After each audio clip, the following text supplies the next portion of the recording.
Bonjour et bienvenue sur netprof.fr. Dans cet ensemble de leçons, on va étudier les réseaux informatiques. Alors, on va parler des réseaux locaux, puis des réseaux étendus,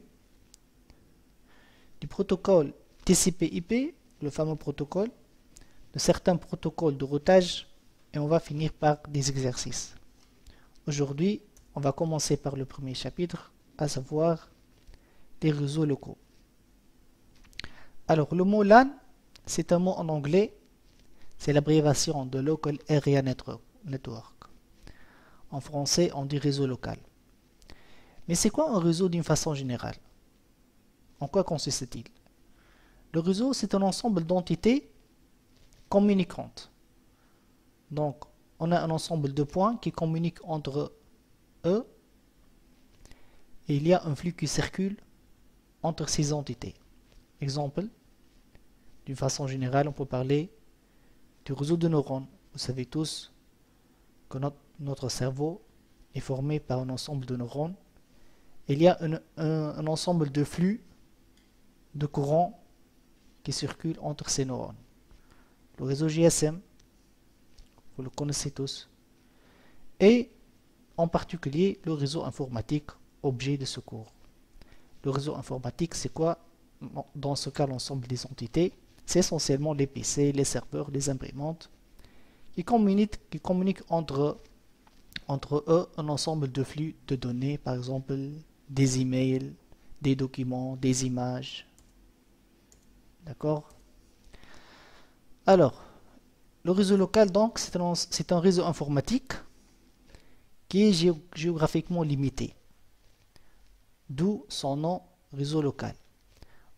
Donc, la chose qui le caractérise, c'est qu'il est géographiquement limité. Il n'est pas très étendu comme l'Internet, par exemple, mais c'est un petit réseau local. Ok? On peut le trouver, par exemple, dans un immeuble, dans un campus. On peut avoir un petit réseau. Étudions ce schéma, par exemple. Alors là, qu'est-ce qu'on a?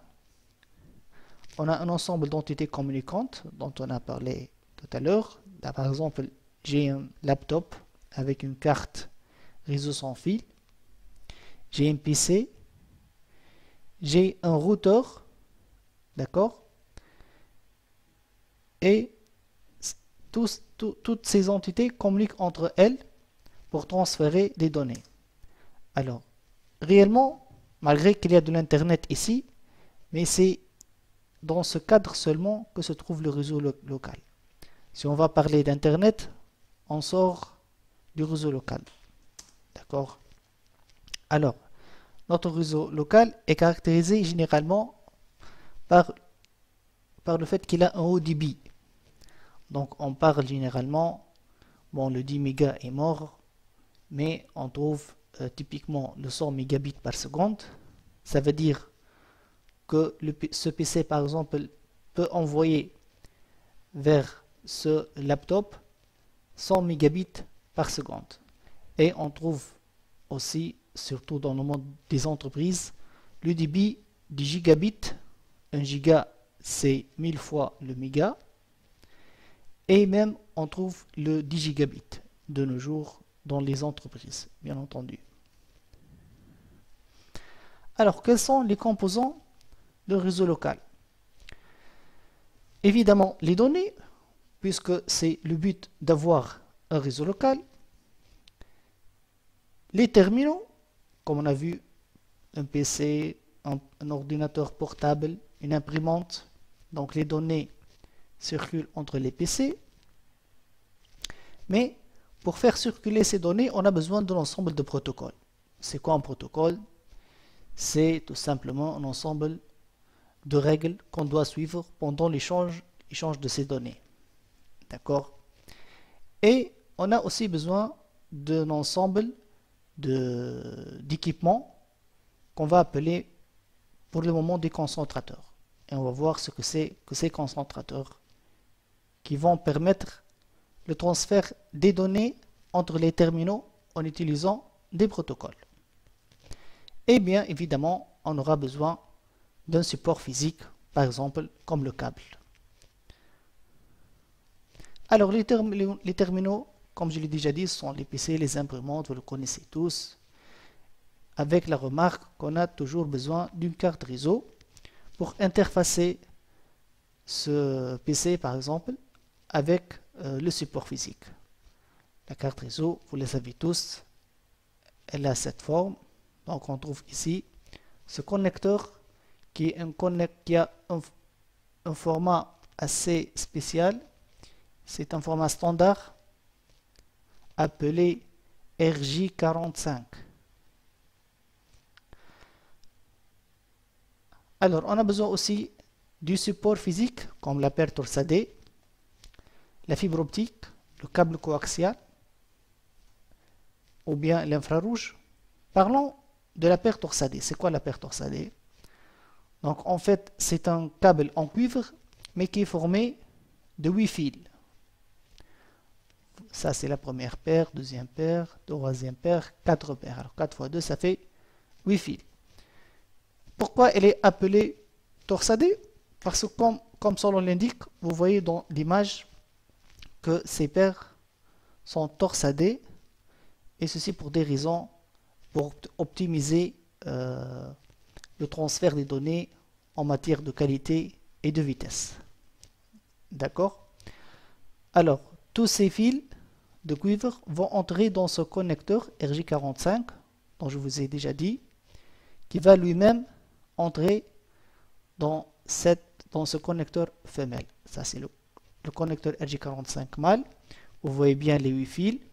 Alors les 8 pins ici sont numérotés de 1 à 8, de droite à gauche, si on tient le connecteur dans ce format.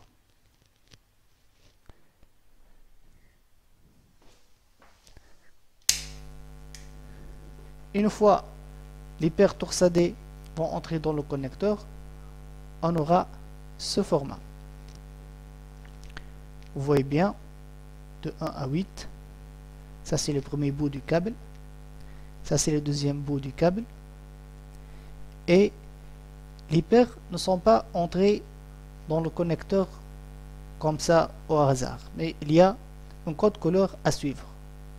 Donc, de gauche à droite, on a le orangé blanc, puis la deuxième pin sera connectée au fil orangé, on aura le vert blanc, le bleu blanc, le vert, le marron blanc et enfin le marron.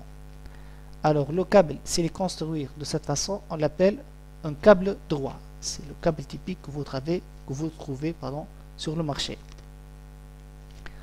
Et là, par exemple, ça c'est l'image d'un câble torsadé prêt à être utilisé. Et c'est le support le plus utilisé généralement, surtout dans les eaux locaux. D'accord. La fibre optique, par contre, elle n'est pas constituée de métal. C'est pas un câble en cuivre, mais en fait, la fibre optique est formée par deux brins de verre. Oui, c'est le verre, mais la fibre, elle est très fine, et dans cette verre va passer de la lumière et pas de l'électricité. D'accord? Alors vous voyez bien qu'on protège cette fibre par beaucoup de matériaux de renfort, d'accord, pour obtenir de la fibre optique. Donc on aura un brin de fibre pour l'émission, un deuxième brin pour la transmission, émission et réception, pardon. Par contre, pour ces 8 fils de cuivre, en fait, on ne les utilise pas tous pour le transfert de données, mais on n'utilise que la moitié. Le câble numéro 1, 2, 3 et 6. Ce sont les brins utilisés pour l'émission et la réception. Ça, c'est l'image typique d'une fibre optique. Alors, vous voyez bien que les connecteurs sont un peu différents. En fait, si le câble si le câble per-torsadé utilise un seul connecteur de format RJ45, la fibre optique, on peut trouver beaucoup de types de connecteurs. Ça, par exemple, c'est le connecteur appelé ST. Ça, c'est le connecteur appelé SC. Ça, c'est le connecteur appelé LC. D'accord? Alors, maintenant, voyons comment monter un réseau local simple. Alors, on va prendre un PC et un deuxième. Donc, on va faire un petit réseau constitué de 2 PC seulement. Bien entendu, les 2 PC contiennent chacun une carte réseau informatique. On va monter le câble droit. Donc, on a un bout RJ45 dans cette carte réseau et un deuxième embout RJ45 dans la deuxième carte réseau. Mais dans ce cas, ce câble doit être un câble croisé. Ça veut dire quoi, croisé?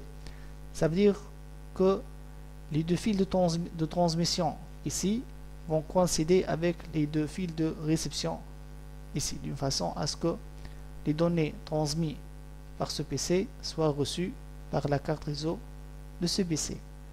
Donc le code couleur qu'on a vu tout à l'heure ne sera pas respecté, mais on va inverser certains fils pour obtenir le câble croisé. Alors on a le 1 va prendre la position du droit. Par exemple ici le 1 c'est orange et blanc, on va le trouver à la 3e position et pas à la première position. D'accord? Émission dans la réception. Et le 2 dans le 6. L'orangé, il était dans la 2e position, maintenant on le trouve à la 6e position.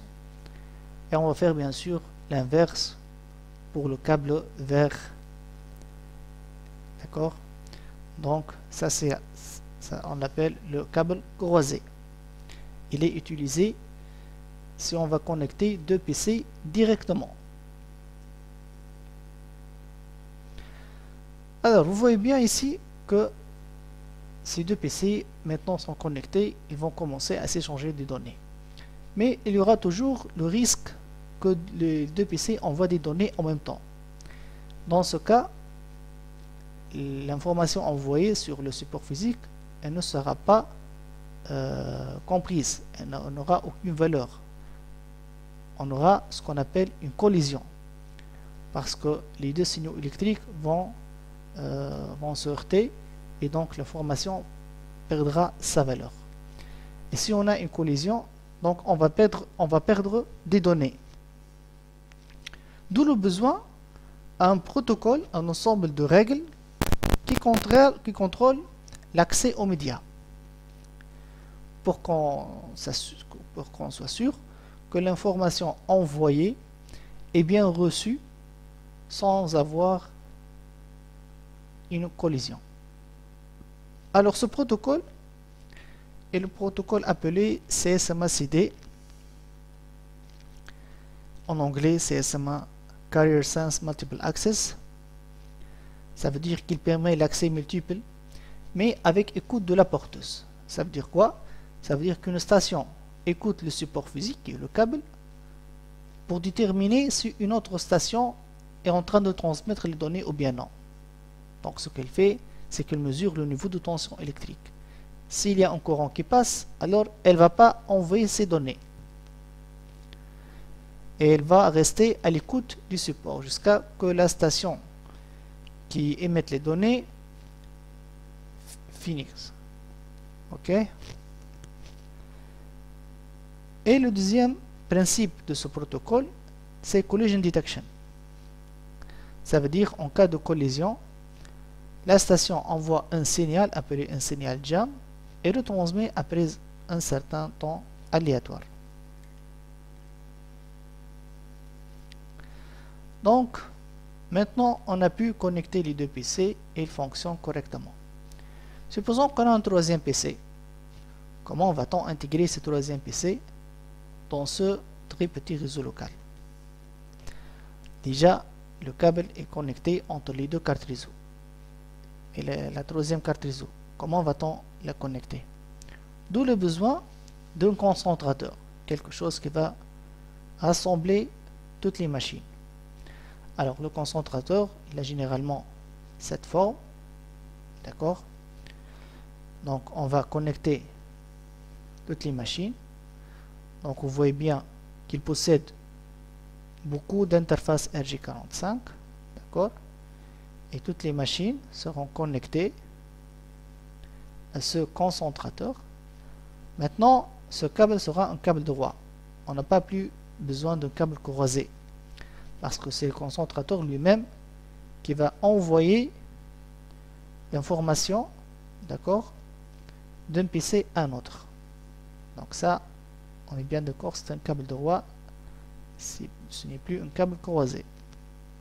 Alors ce concentrateur, la première génération de ces concentrateurs est appelée hub, d'accord. Donc le hub c'est quoi?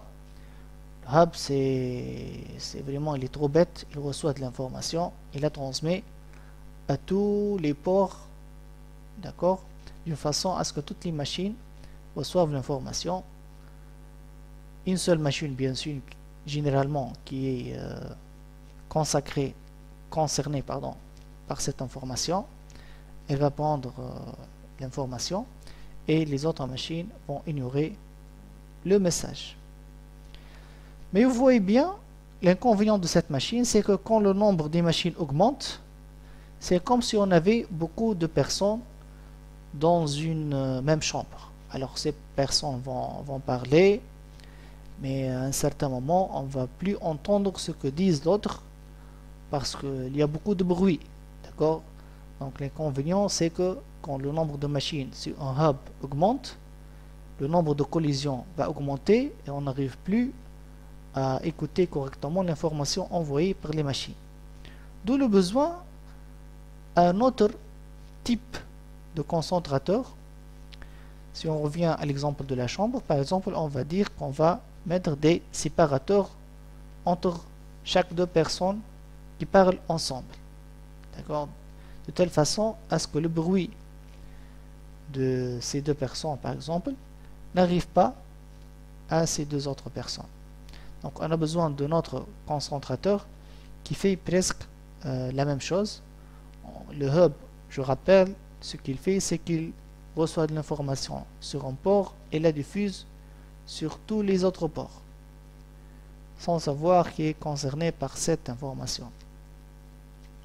Alors on a besoin de limiter le bruit, comme on a dit que les hubs, ils ont une bande passante partagée et le risque de collision est très important. Donc on a besoin d'un autre concentrateur qui a une bande passante dédiée par port. D'accord? Ces concentrateurs, on les appelle des commutateurs, ou bien en anglais sont appelés des switches. Alors la cascade, c'est quoi une cascade? Pour comprendre la cascade, prenons cet exemple, on a un switch, donc maintenant on n'est plus avec le hub, on a un switch qui a 24 ports et 30, mais malheureusement on a 30 utilisateurs. Donc ça c'est mon switch, je vais connecter mes 24 utilisateurs, mais il me reste encore 6 utilisateurs. Comment je vais connecter ces utilisateurs sur le réseau local? Donc je vais prendre un deuxième switch, je vais connecter mes 6 machines restantes, et après ces machines ils peuvent communiquer ensemble, ces machines aussi elles peuvent communiquer ensemble, mais une machine de ce groupe ne peut pas communiquer avec une autre machine de ce groupe. Donc c'est quoi l'idée? L'idée c'est de mettre un câble entre ce switch et ce switch, d'accord?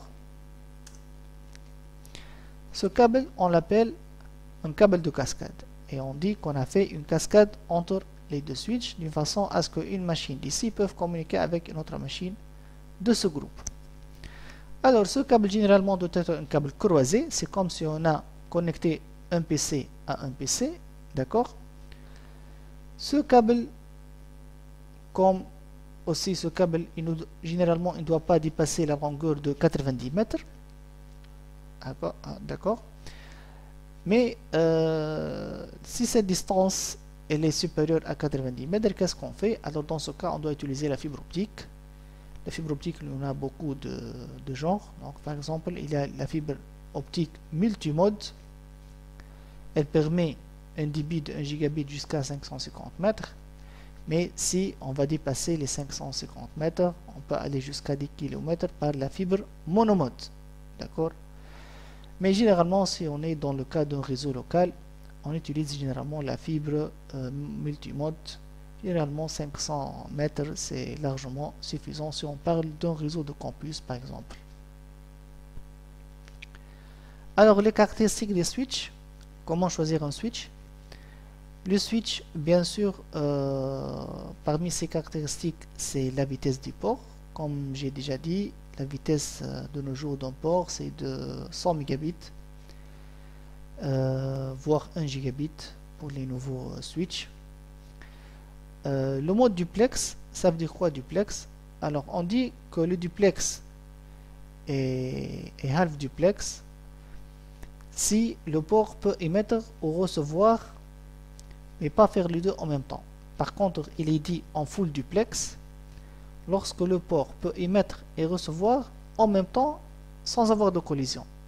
D'accord? Donc ça veut dire qu'un port en mode half duplex, généralement on trouve de la collision si le switch veut envoyer vers la machine et la machine veut envoyer vers le switch. Par contre, si les ports du switch supportent le mode full duplex, dans ce cas, alors il n'y aura plus de collision théoriquement, d'accord, et même pratiquement, parce que le switch peut envoyer vers la machine et la machine peut envoyer vers le switch en même temps. Parmi aussi les autres caractéristiques d'un switch, c'est le auto-MDX. Ça veut dire quoi l'auto-MDX? Rappelez-vous que je vous ai dit que ce câble doit être un câble croisé. C'est comme si on a connecté une machine à une autre. Mais les nouveaux switches de nos jours supportent le mode auto-MDX qui autodétecte le câble. Ça veut dire qu'on peut mettre aussi un câble droit ici et c'est le switch qui fait de l'autodétection. Donc il essaie comme si le câble était un câble croisé. Si ça marche pas, donc c'est lui qui va inverser d'une façon à ce que même un câble droit ici peut faire l'affaire et communiquer ce groupe avec le deuxième groupe. D'accord? Donc soyons un peu pratiques. Maintenant on va construire un petit réseau local. Alors généralement, si on va parler d'un réseau de campus par exemple, donc ici on a une armoire informatique. Cette armoire on l'appelle répartiteur. On a trois armoires en fait. L'un des répartiteurs est appelé répartiteur général, d'accord, et on a deux sous-répartiteurs. Pourquoi on a trois armoires? Parce que en fait, par exemple, on a trois immeubles, d'accord. Dans chaque immeuble, on va faire une petite armoire informatique et on va connecter toutes les machines à cette armoire informatique. Puisque la distance entre les deux immeubles est séparée à 90 mètres, donc on aura besoin de la fibre optique représentée ici en rouge. D'accord? Par contre, toutes les machines de cet immeuble sont connectées en cuivre au répartiteur général. Même la même chose, bien sûr, pour les utilisateurs dans cet immeuble et les utilisateurs dans cet immeuble. D'accord? Alors, elle consiste quoi, ce répartiteur? Alors, l'armoire informatique, elle a généralement une largeur standard appelée 19 pouces. D'accord, 19 U. On trouve dans l'armoire informatique le panneau de brassage. C'est un ensemble de points RJ45 sur lesquels vont se terminer les câbles cuivre venant des machines. D'accord, donc chaque machine, on aura un câble venant de chaque point réseau. Il va se terminer sur le panneau de brassage. Il est aussi de 19 pouces. On trouve aussi un panneau de brassage pour la fibre optique, puisque dans notre cas on a besoin de la fibre optique. Vous remarquez que le connecteur de la fibre optique est différent du connecteur RJ45. d'accord? On trouve le concentrateur, notre switch, d'accord? Et bien sûr de l'alimentation électrique. Alors, de chaque point RJ45 va sortir un câble appelé câble de brassage. C'est aussi un câble RJ45 droit, d'accord? Il va se connecter sur le switch, n'importe quelle porte du switch. Par contre, on aura une seule fibre optique généralement qui vient du panneau de brassage de la fibre vers le port fibre du switch. Donc le switch, ce switch, il doit présenter un port en fibre optique. C'est pas un switch simple que vous trouvez à n'importe quel magasin. Donc c'est un switch qui a un port en fibre optique pour pouvoir connecter les sous-répartiteurs. D'accord? Par contre, toutes les autres machines, ici, si j'ai par exemple ici 24 plus 24, 48, c'est pour que j'ai 48 points informatiques ici, donc j'aurai 48 câbles de brassage qui vont être connectés sur mon switch et une seule jarretière en fibre optique. Format des données. Alors les données qui vont circuler sur le réseau local sont en fait en format de enveloppe électrique. Une enveloppe, qu'est-ce qu'on trouve sur une enveloppe? Généralement on trouve l'adresse de la destination, l'adresse du source. Donc on a la même chose pour les données qui circulent sur un réseau local. On aura un champ pour l'adresse destination, un autre champ pour l'adresse source et les données qu'on veut envoyer. Alors l'adresse utilisée par le switch pour commuter les trames sur le réseau local est appelée une adresse MAC. C'est quoi cette adresse MAC? En fait, c'est une adresse universelle, ça veut dire qu'on ne peut pas trouver de machines qui ont la même adresse MAC dans le monde. Elle est écrite en hexa, bien que réellement c'est du binaire. Par exemple, si mon PC possède cette adresse MAC, alors ça c'est le format en hexa, mais réellement en binaire ça donne ce format. D'accord, ça c'est en binaire et ça c'est en hexa. Généralement on l'écrit en hexa pour ne pas écrire une longue phrase. Alors, comment trouver l'adresse MAC de votre machine? Il suffit de taper ipconfig/all. Je vais le faire ici par exemple. Je vais ouvrir la boîte de commande cmd et je vais écrire ipconfig/all. Alors, vous voyez bien que ça c'est mon adresse MAC 0013 CE à 90278. Vous pouvez aussi la trouver en faisant double clic sur votre carte réseau, support et puis détail. Allez-y, allez.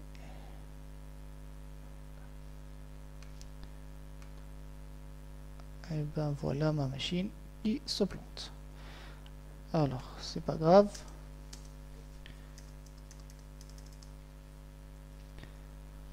On va continuer pour voir comment fonctionne le switch avec ces adresses MAC. Alors là on a un switch. On va supposer qu'il a 4 ports, d'accord. Sur le troisième port j'ai la machine A, la machine C.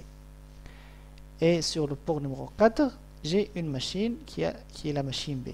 Alors je vais supposer que cette machine a l'adresse MAC A, cette machine a l'adresse MAC C et cette machine a l'adresse MAC B. Par défaut, le switch ne connaît aucune adresse MAC. Donc il va apprendre, il va voir que la machine A veut envoyer une information de A à B. Donc il va voir le champ MAC source. Alors il va trouver la MAC source CA qui vient sur le port 3. Donc il va écrire dans une table interne qu'on appelle une table de commutation que l'adresse MAC A se trouve sur le port 3. Alors cette information va aller vers la machine B. Il peut lire qu'elle va lire à la machine B, mais il n'a pas encore une entrée dans sa table vers la machine B. Donc ce qu'il va faire, c'est qu'il va diffuser vers tout le monde. Il va faire comme le hub tout bêtement. Il va envoyer vers tous les ports, d'accord? Et la machine B va bien sûr recevoir l'information et elle va répondre. Quand elle va répondre à la machine B, donc là où le switch va savoir que la machine B se trouve sur le port 4. Et donc il va écrire que l'adresse MAC B se trouve sur le port numéro 4. Cette information est destinée à la machine d'adresse MAC A. Donc il va voir dans sa table A. Maintenant il connaît que la machine A se trouve sur le port droit. Donc il va envoyer l'information vers le port droit. Il ne va pas faire une diffusion comme il a déjà fait la première fois. D'accord? Ici on n'a pas de diffusion. Et ainsi de suite que le switch va apprendre et il va construire sa table de commutation. Voilà, c'était pour la première leçon sur les réseaux locaux. J'espère que vous avez bien compris ce que j'ai dit. Merci.